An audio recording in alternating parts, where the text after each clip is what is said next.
ख्रिस्ताच्या जन्माचा म्हणून मानतोय.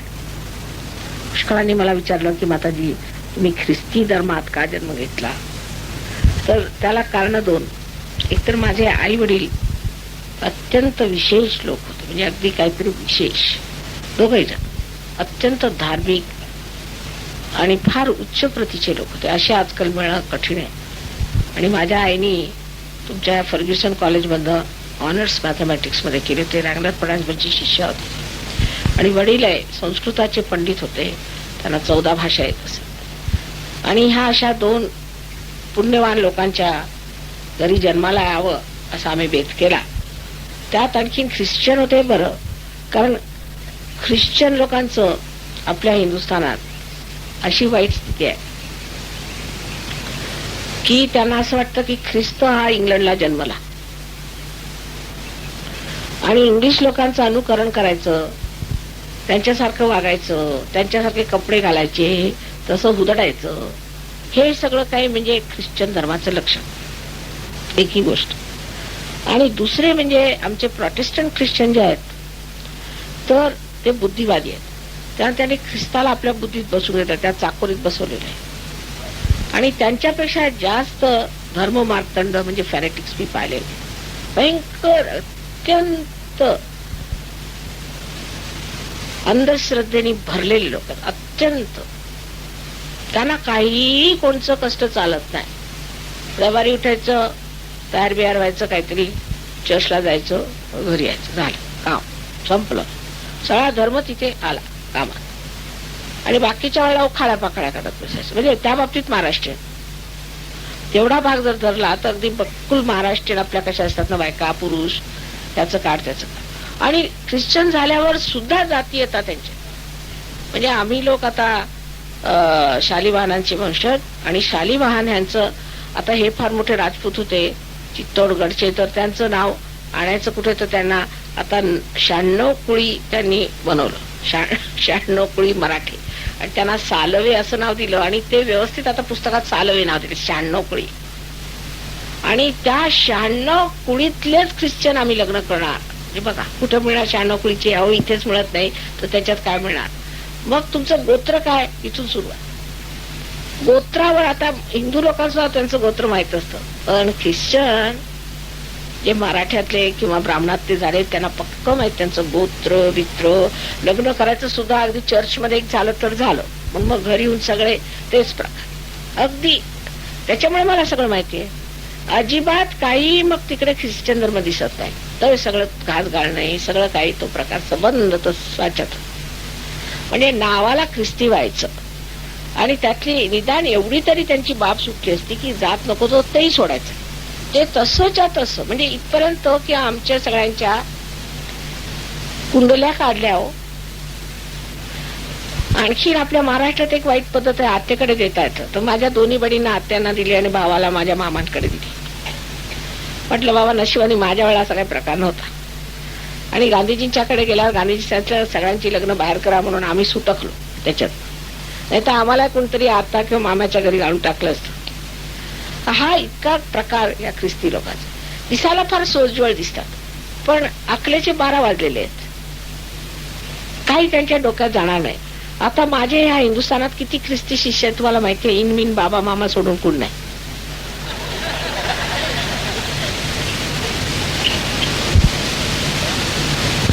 सगळ्यांना अगदी बहिष्कार टाकलाय त्यांना माझ्यावर की हे काय करतेस तू, हे हिंदू धर्माचं कार्य करतेस. पण हिंदू लोक असे म्हणतात की तुम्ही ख्रिस्ती धर्माचं कार्य करता. म्हणतो बरं झालं, तो ठप्पा माझ्या डोक्यावर आहे की तुम्ही ख्रिस्ती धर्माचं कार्य करते, ख्रिस्ती धर्माचा प्रचार करता. तिकडे ख्रिश्चन लोक असं म्हणतात की तू हिंदू धर्माचं काम करते. अहो संन्यासाला काय धर्म जात असते की काय.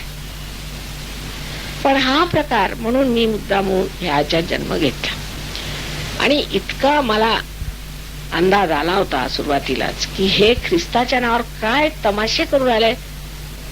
आणि आता ख्रिस्तानंतर जन्म घ्यायचा तर इथेच घ्यावा म्हटलं. बघ त्या सगळ्यांना जर ते मला ह्याचे सगळे प्रकार माहित नसते तर ह्या सगळ्यांना मी ठिकाणावर आणलं नसतं.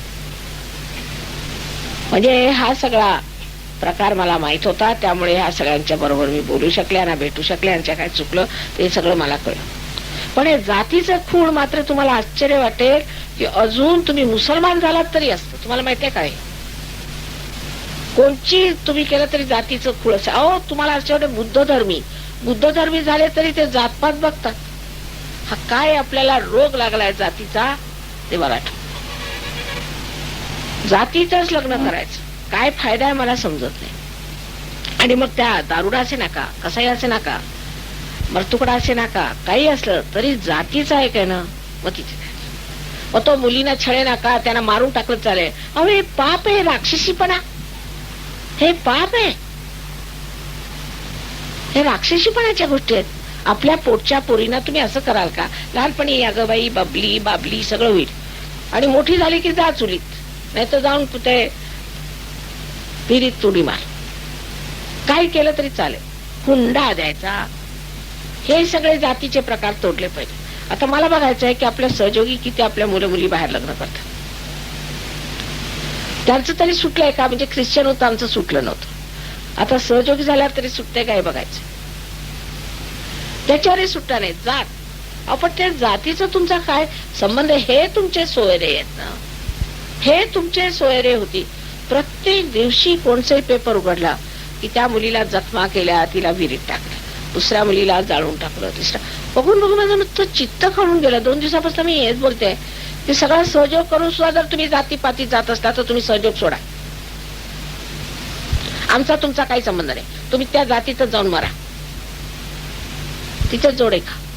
हुंडा नाही दिला म्हणून तुम्ही हे पाठवलं नाही, ते पाठवलं नाही, असं कसं व्यवहार केला नाही, अमकं पाठवलं नाही, तमकं पाठवलं नाही, सगळे भिक्कारडे इथून तिथून. त्यांचा कसला समाज. असे मागासलेले अजून आपण किती आहोत, इतके मागासलेले आहोत, आधी जंगल्यासारखे वागतो. सहयोगात मुळीच जातपात चालणार नाही. ज्यांना जातपात ठेवायची त्यांनी कृपा करून सहयोग सोडून जावा. हा, हे माझं म्हणणं नाही की तुमचं जर जातीत लग्न झालं किंवा असा जर आम्हालाच आता मी अगदी ठरवलं तर की जातीत लग्न करायचं नाही, दोन्ही जातीत नाही, पण आम्ही किती प्रयत्न केला तरी आमच्या नशिबी हे दोघं आले. पण हे इतके उत्तम पोर आहेत की काय बोलायचं. ते नशिबाने तसं झालं. आम्ही इतका प्रयत्न केला मुलांसाठी की बाहेरच लग्न करा, पण ते काय जुळलं नाही. तेव्हा आज ख्रिस्ताच्या ह्या शुभ जन्माच्या शुभ प्रसंगी आपण असा विचार केला पाहिजे की त्यांनी एवढे आपल्यासाठी हाल सोसले, आणखी त्याला क्रुसिफिक्शन झालं, क्रॉसवर चढवलं, खांबी दिलं, मारून टाकलं, ते सगळं आपल्यासाठी झालं ना, कारण आपण मूर्ख होतो. पण आता आपल्या मुलींनाच आपण सुळावर चढवतोय, म्हणजे केवढे मोठे आपण खरे लोक आहोत बरं. मुलींना सुळावर चढवून टाकायचं. बोललीस तर खबरदार, तुला मी मारूनच टाकेन, तुझ्या नवऱ्याचा मी खून करून टाकेन. बाकी मर्दुंकी काही नाही, बाकी काही नाही, मुलीवर सगळी मर्दुंकी चालते. मला म्हणे की रामदास नावाचा, रामदास काय म्हणतात, मराठा ते तुका मिळवावा. तर मराठ्यांना बघायला गेले तर कुठे गेले मराठे? बस्त्याला बसले. तलवारी कुठे?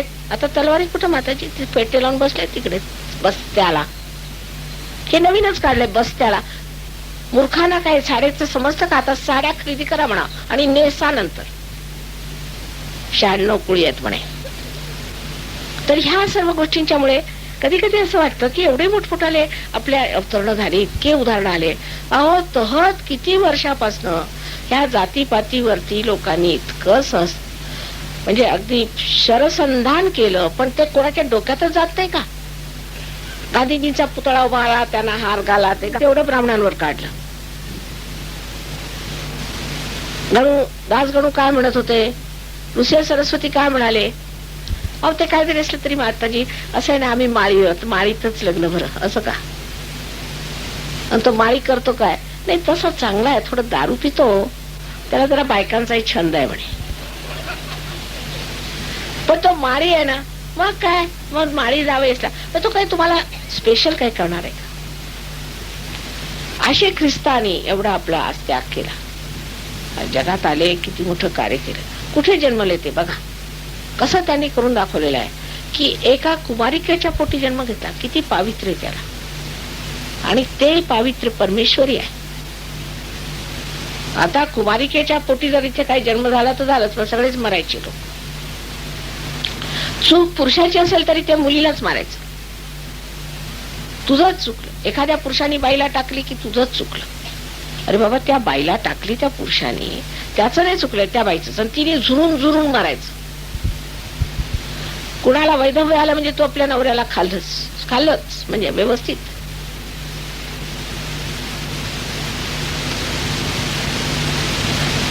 हे प्रकार ख्रिस्ती धर्मात नव्हते, म्हणून आमच्या पूर्वजांनी ख्रिस्ती धर्म घेतला. पण त्यातले जे भोपळ्याचे प्रकार पाहिले, डोक्याचं जे भोपळं झालेलं आहे ते पाहून मी थक्क झाले की आता जायचं तर कुठे जायचं आणखी. आता कोणचा धर्म आहे? तर हा आपला सहज धर्म आहे. ह्याच्यामध्ये बुद्धी तल्लक पाहिजे, अक्कलही पाहिजे, आणखी हृदय मोठं पाहिजे. आणि सगळ्यात मुख्य म्हणजे आपण मागासलेले नाही आहोत. अल्ट्रा मॉडर्न लोक आहोत आपण. मॉडर्नच्या वर गेलेले. पॅरामॉडर्निझम आहे सहज म्हणजे. तेव्हा घरात टेलिफोन लावाल, टेलिव्हिजन लावाल, सगळं लावाल, पण मुलीला मात्र चुप बैस तिकडेच. त्यामुळे असं का बोललात तुम्ही तिला? अहो, उद्या सासू तिला मारेल, निदान थोडीशी तिला प्रॅक्टिस असू द्या. पण तिला मारायला कशाला भरतात तिकडे त्या सासूकडे? म्हणजे तुम्हाला काही प्रेम आहे की नाही त्या मुलीचं? आज ख्रिस्ताच्या ह्या जन्माच्या दिवशी सगळ्यांनी व्रत घेतलं पाहिजे की आम्ही जातीपाती मोडून काढा. एकदम आम्ही हे मोडून काढा. एक वेळ ब्राह्मण मोडतील, पण मराठी नाही मोडायचे. म्हणून मराठ्यामध्ये एकही संत साधू झाला नाही आजपर्यंत. एक मीच आहे म्हटलं तर. बाकी एकही संत या मराठ्यात झाला नाही. कारण ते तिकडे जाऊन बसतात ना, ते बसत्याला, ते झाडाला कधी बसणार आहेत? तेव्हा आपल्या मुलींचे असे हाल करू नका. त्यांचं आयुष्य ठीक करा आणि डोकं उघडं करा. भूतांच्या आहारी जायचं नाही. ख्रिस्ताच्या आयुष्याला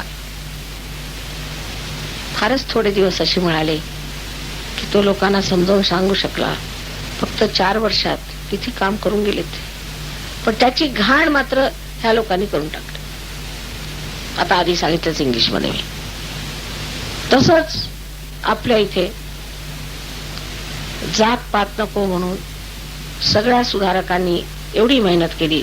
पण आपण आता जातीचं म्हणजे इतकं मोठं शेपूट लावून घेतलंय की ते एक वेळेला शरीर तुटेल पण ते शेपूट नाही तुटणार अशी स्थिती आली. आणि हे नवीनच उगवलेलं आहे. मी तुम्हाला सांगते, तेव्हा गांधीजी आम्हाला सांगत असत, जवळजवळ ही गोष्ट मी सांगते आपल्याला 30-40 वर्षापूर्वीची. तेव्हा कोणी जर जातीत लग्न केलं तर लोक त्यांना वाळीत टाकत असत की हा कोण मागासलेला युजलेस मनुष्य, कोणत्या खेड्यातनं आला, काय खेडवळ. लोक त्याच्याबद्दल बोलत असत. आता उलट झालंय. आता मोठमोठाले श्रीमंत शिकलेले विद्वान बसून डिस्कस करतात की साडी कोणची घ्यायची.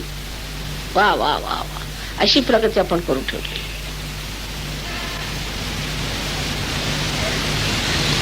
नाही बोललं तर रुसवायचं, रागवायचं. कुठल्या स्थितीला आपण आलोय आता? अहो, आम्ही असे धुरंधर लोक पाहिलेत.